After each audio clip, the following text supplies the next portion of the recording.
Ryan stepped off the shuttle onto the alien space station, the hum of machinery and chatter of different languages echoing through the massive docking bay. He had been here once before, but this time was different. This time, he had brought someone with him. Lyris walked a step behind him, her tall, lean frame moving with a strange grace. Her silver blue skin caught the station's artificial lights, and her golden eyes scanned every corner as if expecting danger. She owed her life to him. At least, that's what the rescue report said.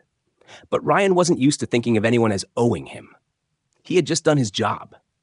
The mission had been messy. Pirates had boarded her vessel, and by the time Ryan's unit arrived, most passengers were dead or missing. Lyris had been found locked in a cargo container, bruised but alive. She hadn't spoken much during the trip back, only watching him with an unreadable expression. Now, as they stepped into the bustling station corridors, she stayed close enough that he could feel the warmth radiating from her. At first, Ryan thought she was just nervous, maybe overwhelmed by the noise in the crowd. But as they walked, he noticed her eyes flicking to every female alien they passed. The moment one of them made eye contact with him, Lyris's posture changed. Her head tilted slightly, her shoulders squared, and her tail twitched in short, sharp movements. It was a silent warning, and the other females seemed to understand, turning their attention elsewhere. They reached the station's central hub, where refugees were processed and given temporary quarters. Ryan was filling out forms when he felt her brush against him. It was deliberate, her shoulder sliding along his arm, her cheek briefly touching his neck. He caught a faint scent, something sweet but edged with sharp spice. It was unlike any perfume he'd smelled before. It lingered, warm and almost alive. "You okay?" he asked, glancing down at her. She didn't answer. Instead, she moved closer, letting the side of her face press against his neck again. Her breathing slowed, and she stayed there for a few seconds before stepping back. The scent grew stronger, wrapping around him like invisible smoke. He was about to comment on it when another alien female approached the counter. She was tall and armored, with emerald skin and bright, predatory eyes. Her gaze landed on Ryan, scanning him as if measuring his worth. Before she could speak, Lyris stepped between them, her golden eyes narrowing. The other female paused, sniffed the air, and then smirked. Without a word, she turned and walked away. Ryan frowned. "What was that about?"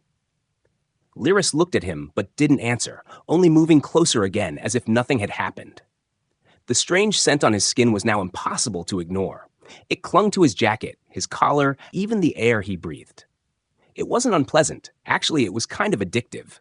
But it made him uneasy, like wearing a sign he didn't understand. That evening, he tried to wash it off. He showered twice, scrubbing until his skin felt raw. But when he stepped out and dried off, the scent was still there. Faint but stubborn. It wasn't just on him, it was in him somehow. The next morning, he walked alone to the mess hall. As soon as he entered, conversation dipped. A group of alien females turned to look at him, their eyes sharp with curiosity. Some whispered to each other, others openly stared. He sat down with his tray, pretending not to notice, but the tension in the air was impossible to ignore. Then Lyris appeared at the doorway. She spotted him instantly and strode over, her steps quick and purposeful. The moment she sat beside him, the stares stopped. The room's atmosphere shifted, the subtle hostility melting away into quiet disinterest. Ryan stared at her, baffled. "Okay," he muttered, leaning closer. "What's going on? Why does everyone act weird around me when you're not here?" She studied him for a long moment, her tail curling slowly behind her. Then, in halting English, she said, "They smell you." He blinked. "Smell me?" "My scent. On you." Ryan set down his fork. "Your what?" She touched her neck, then gestured to his shoulder. "I put it there. So they know. You are mine." He laughed, thinking she was joking. "Yours? What does that even—" "Protection," she said firmly, cutting him off. Her eyes flicked to a nearby table where two females were watching them. "Without my scent, they take you." The way she said it, calm, certain, with no trace of humor, made the hairs on the back of his neck stand up. "Take me? You mean?" She didn't answer. She didn't have to. The rest of the meal was silent. When they left, she walked so close, their arms brushed with every step. Ryan wanted to believe she was being overprotective, that this was just some harmless alien custom. But the way the others reacted, the way they backed off when she was near, told him this was more than a cultural quirk. By the time they reached his assigned quarters, the air between them was thick with unspoken tension. She stopped at the door, her golden eyes locking onto his. For a moment, Ryan thought she might explain more, but instead, she stepped forward, pressed her cheek to his neck again, and inhaled deeply. The warmth of her breath against his skin sent a shiver down his spine. When she stepped back, the scent was stronger than ever. He swallowed, suddenly aware of the weight of invisible eyes on him somewhere in the distance. Whatever this was, it had just begun. Ryan woke up to the faint hum of the station's ventilation system and the stronger, sweeter scent still clinging to his skin. It hadn't faded overnight. No matter how much he moved or how far apart they sat the previous evening, the mark was there. Warm, invisible, but powerful enough to change how others looked at him.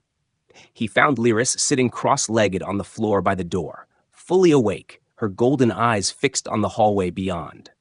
She had her hand resting lightly on a small dagger, as if expecting trouble. When he asked why she was there instead of in her own quarters, she simply said, "Safer." Her English was broken, but her meaning was clear. She wasn't just keeping him company, she was guarding him. Later that morning, they walked together through the market section of the station. Stalls lined the narrow walkway, filled with goods from 100 different worlds, bright fabrics, strange weapons, foods that steamed and sizzled in colors Ryan had never seen before. The air was thick with mixed smells, metal, spice, oil, and something faintly sour. Lyris kept one hand near her hip as they moved, scanning faces the way a soldier checks rooftops. It started small. A group of alien women at a jewelry stand glanced over, their eyes tracking Ryan as he passed. Their expressions weren't friendly or curious. They were measuring him.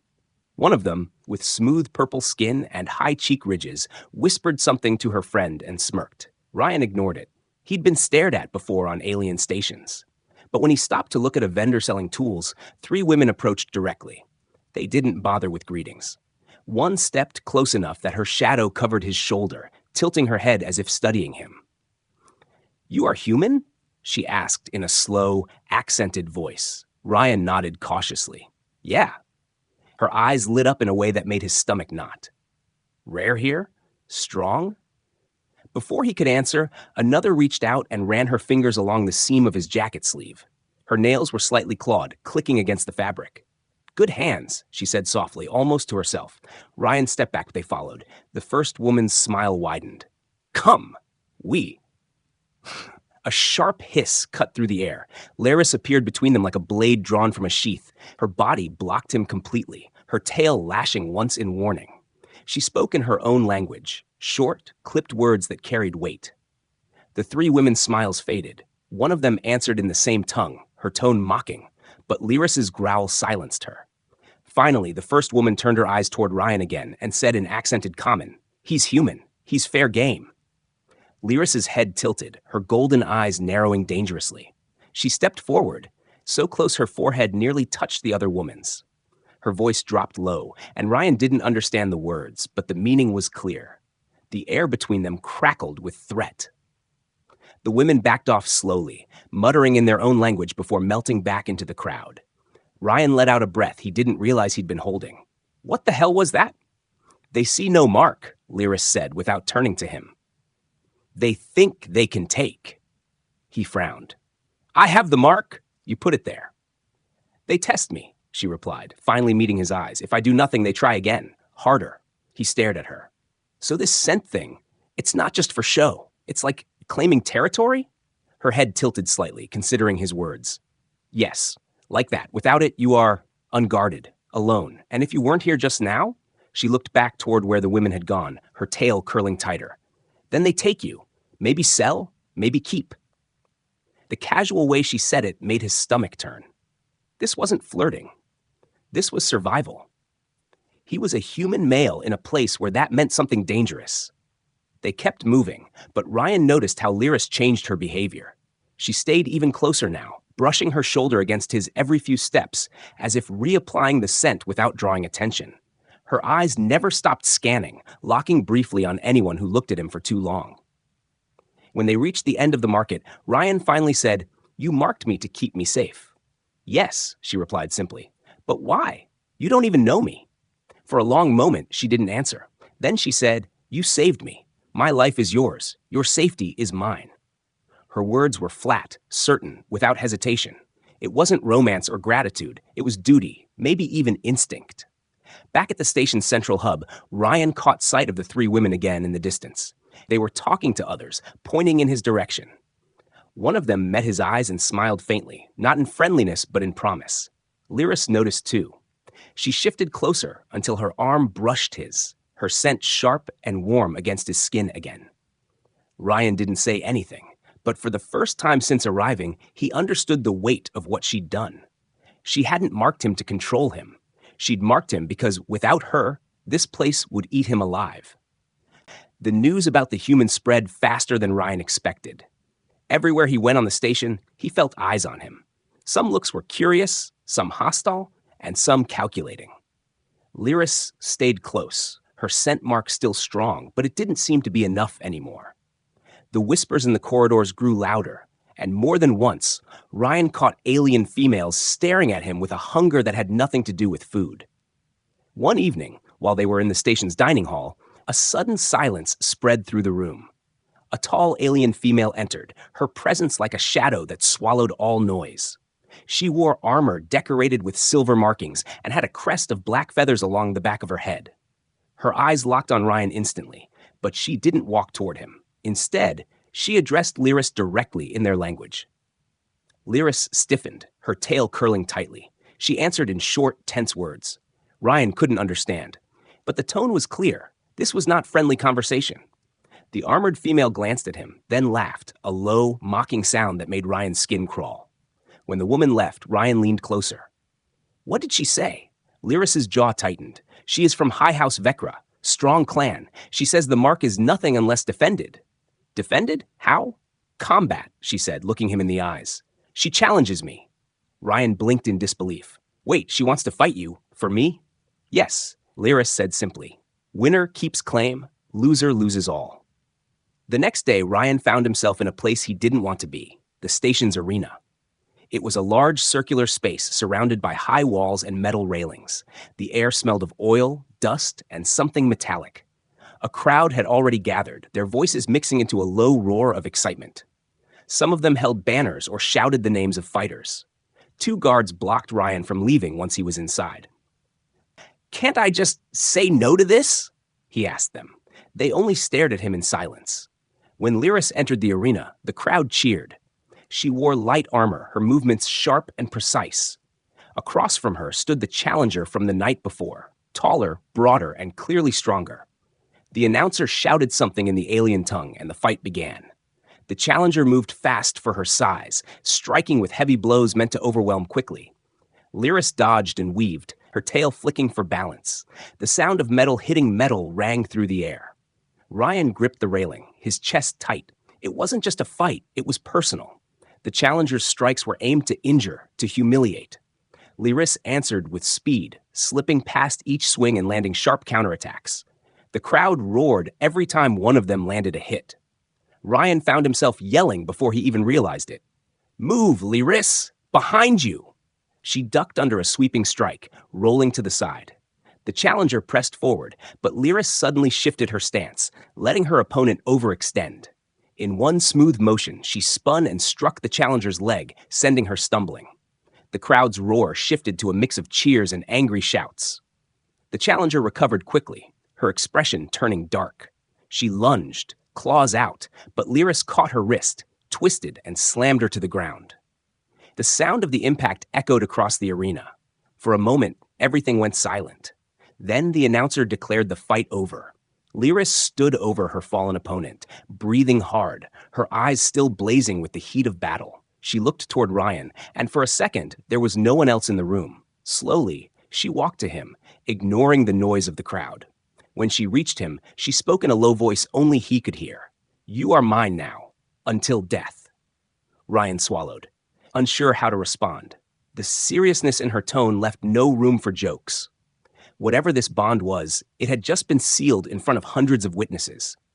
As they left the arena, the crowd parted for them. No one touched him. No one even came close. The scent mark had meaning before, but now it was backed by victory in combat. Ryan felt the weight of it settle on his shoulders. He wasn't just marked anymore. He was claimed, defended, and now bound to her in a way he didn't fully understand. Ryan thought that after the arena fight, things would calm down. He was wrong. Instead of fear keeping others away, the victory only made him more valuable. The news spread across the station. Lyris had defended her claim on a human male and won. In the strange mix of respect and greed that existed here, that meant people would now try to buy him away from her. It started with small gestures. A merchant offered Ryan a fine coat made of shimmering scales, saying it would look better on him than on anyone else. When he refused, she smiled politely, but her eyes stayed locked on him until Lyris stepped into view. The merchant backed away without another word. Then came bigger offers. A wealthy alien politician invited Ryan to dine in her private hall. The invitation came with the promise of safety, influence, and access to things only the powerful enjoy. Ryan wasn't stupid. He understood what she meant. He turned it down, but the message was clear. They didn't care about Lyris's claim. They wanted him, and they would try different ways to get him. Lyris became more watchful, but even she couldn't stop the offers from reaching him. One evening, while Ryan was working on a damaged communication panel in the repair bay, a tall alien woman in a dark robe approached him. She didn't bother with small talk. Instead, she placed a small metal box in his hand and told him it was worth more than a year's wages. "All you have to do," she whispered, "is leave her. Come to me." Ryan's first instinct was to throw the box back at her, but curiosity made him open it. Inside were shining bars of some kind of rare alloy, enough money to buy passage to almost anywhere in the galaxy. For a moment, the temptation burned in him. If he left, maybe he could finally get off this station, go back to Earth, and live without the constant stares and danger. But as the thought formed, another image came to mind. Lyris in the arena, standing over her defeated opponent, blood on her arm but fire in her eyes. She had fought for him when she didn't have to. She had stood in front of him again and again, risking her own safety just so he could walk down a hallway without being dragged away. He closed the box and handed it back. Not interested. The woman's expression didn't change, but her eyes narrowed slightly before she turned and left. That night, when Ryan returned to his quarters, Lyris was sitting by the door again, tail wrapped around her legs. She studied him for a long moment. "You smell different," she said slowly. Ryan frowned. "Different how?" "The mark is fading." He hadn't noticed, but she was right. The warm, sharp scent she had left on him days ago was weaker now. It was still there, but barely. Her gaze sharpened, and she stood. It must be renewed. He raised an eyebrow. "Renewed? You mean the shoulder thing again?" Instead of answering, she stepped closer until he could feel her breath. Her hands rested lightly on his shoulders, and her face moved toward his neck. This time, there was no quick brush. She pressed her cheek firmly against him, her skin warm, her breathing deep and slow. The scent filled the air again, sweet, sharp, and strangely comforting. Ryan stood frozen, unsure if this was just instinct for her or something more. The way she lingered made his pulse quicken. Her voice was a whisper against his skin. "Now they will smell. Now they will know."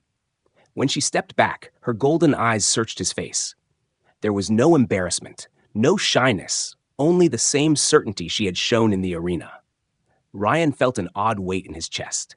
It wasn't just that she was protecting him. It was that she had chosen to tie herself to him in a way she couldn't easily undo. The next day, the difference was immediate. In the market, alien women who had been bold before now turned away the moment they caught the scent. Even the politician who had sent him the dinner invitation ignored him when Lyris was beside him. The mark worked like an invisible barrier, and Ryan could feel its effect in every space they entered. But deep down, he knew this wouldn't end. Someone else would come along, someone stronger or more dangerous, and they would challenge Lyris again. And each time, she would fight for him, because that was what her claim meant. And now, after feeling the warmth of her breath and the deliberate way she had pressed against him, Ryan wasn't sure if he wanted the challenges to stop. Ryan was returning from the station's docks late at night, the narrow corridors quieter than usual. Most stalls had closed, and the smell of cooked food was replaced by the cold, metallic scent of the station's recycled air. He was thinking about how much calmer things had been since Lyris renewed the scent mark. Fewer stares, fewer whispers, almost peaceful. But that sense of safety ended the moment he stepped into one of the dimly lit maintenance passages. A shadow moved ahead of him, then another behind. Before he could turn, something cold and sharp pressed against his back. A hand clamped over his mouth, and a rough voice hissed in his ear. "Quiet, human." 3 masked alien females surrounded him. Their eyes glowed faintly under the low lights. They didn't waste time. One pulled a small container from her belt and sprayed a fine mist toward his shoulder and neck. The chemical burned slightly on his skin, and a sickly sweet smell replaced Lyris's sharp, warm scent. "They're wiping it off," one of them said in their own language. Panic rushed through him. He struggled, trying to twist free, but one grabbed his arms while another held the container steady. The one behind him whispered, "When it's gone, he's ours. No fights, no claims." The burning on his neck grew worse. He tried to shout, but the hand over his mouth muffled everything. Just when his strength started to falter, a familiar voice cut through the passage, low, fierce, and filled with rage. "Release him!" Lyris burst from the shadows like an animal unleashed. Her dagger flashed in the dim light, and in one swift motion, she struck the wrist of the alien holding the spray. The container clattered to the floor. The attackers turned on her, hissing, but she didn't back away. She moved fast, blocking a strike, kicking one of them hard enough to send her crashing into the wall. One of the masked women slashed at her with clawed fingers, grazing her arm, but Lyris didn't even flinch. Her focus was absolute, getting to Ryan. She ducked under another blow, drove her shoulder into an attacker's chest, and knocked her flat. The last one tried to grab Ryan again, but Lyris was already there, shoving him behind her and standing between him and the danger. The attackers glanced at each other. Whatever they saw in Lyris's eyes made them hesitate. Then, with sharp clicks of their tongues, they retreated into the shadows, disappearing down the corridor without another word. Ryan stood frozen, his heart hammering in his chest. Lyris turned to him, her breathing heavy, a streak of blood running down her arm from the claw mark.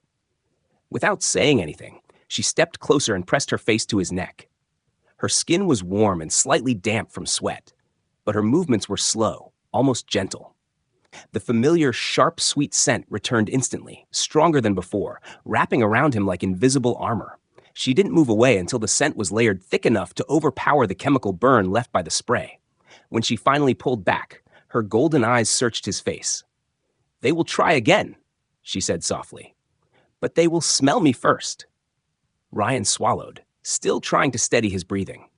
"You're hurt." She glanced at her arm as if only just remembering the wound. Small, not important. "It is important," he said firmly, but she shook her head. "You are safe. That is important." Her words hit him harder than the attack. She had risked herself without hesitation, throwing herself into a fight she could have avoided. It wasn't just about scent or claim anymore. She was willing to bleed for him. They walked back to his quarters in silence. Lyris stayed close, her arm brushing his with every step. When they reached the door, she didn't leave. She sat down just inside, her back to the wall, dagger in hand. Ryan wanted to argue, to tell her she needed rest, but he knew it wouldn't matter. She wasn't just guarding him out of duty. This was personal now. And as he lay down, the scent still strong around him, he realized something he hadn't before. He wasn't just being protected. He was being claimed in a way no one else could undo. Ryan couldn't sleep that night. Every time he closed his eyes, he saw the masked attackers, felt the sting of the chemical on his neck, and heard Lyris's voice cutting through the darkness. She hadn't hesitated for even a second.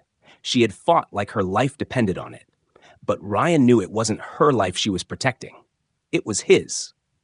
The next morning, while she sat by the door as usual, Ryan decided he needed to understand more about her people. He couldn't keep walking around in the dark, not knowing why this scent mark mattered so much. He asked her where he could learn, and after a moment of hesitation, she agreed to take him to the station's archive hall. The hall was quiet and dim, lined with tall screens that glowed with stored information. Lyris led him to a private booth and brought up files written in her language, then slowly translated them for him. What he learned made his stomach twist. In her culture, Scent marking wasn't a casual act. It was a bond that connected two people on more than a physical level. The more time they spent together, the stronger the connection became. It was a way of claiming, yes, but also a way of protecting and linking two lives. If one partner died, the other suffered a deep physical and emotional shock.